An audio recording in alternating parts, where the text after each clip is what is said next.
All right, to close out our discussion on acids and bases, I just want to go over a couple of brief things. First thing being indicators. So when I introduced this particular section, I mentioned that there was indicator paper that you could use to approximate the pH. Okay, that indicator paper or universal indicator, which is drops that you put in something, have a wide range of colors across the entire pH scale. Cabbage juice indicator, which there was a picture of that in the second slide, is one you can make at home, and that one also has a wide range of colors that indicates. Most indicators, though, have a very narrow range, and will do color changes at specific pHs.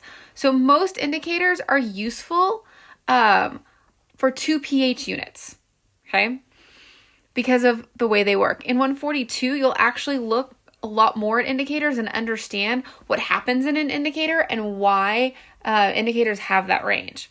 So here's a few common indicators: methyl red, bromthiamyl blue, phenolphthalein. If we were in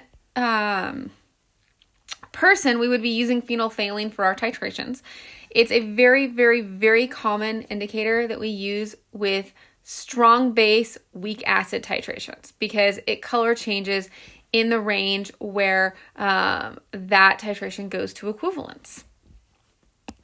So here's some indicators here. So you can see we've got one color. There's our color change region, and then we go to our other color. The reason why it's orange at pH 5 is at pH 5, we're halfway through color changing that indicator. So half of the molecules in the pH 5 are the pink, and half of them are the yellow. And so we end up with orange. Okay, here I've got yellow, I've got this very faint green, and then I've got blue.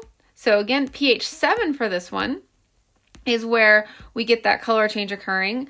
We're halfway there. So half the color molecules are yellow, half are blue. And so we get that greenish color. Now with phenolphthalein, we have colorless. And then we have that faint pink, and then we have a dark pink.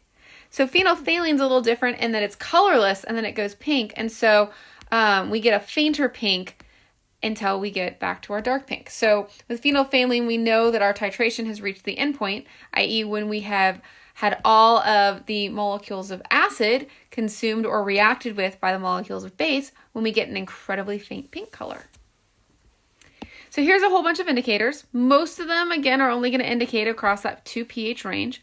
There's a few of them, like this one and that one, that will undergo 2 color changes, so they're useful for a few different things. So in a lab setting, when you're doing a titration, a lot of labs have a chart like this hanging up in them, and depending on the system that you're looking at, you pick an indicator that's appropriate for what you're studying, i.e. the indicator that's going to color change in the pH range that you're looking at.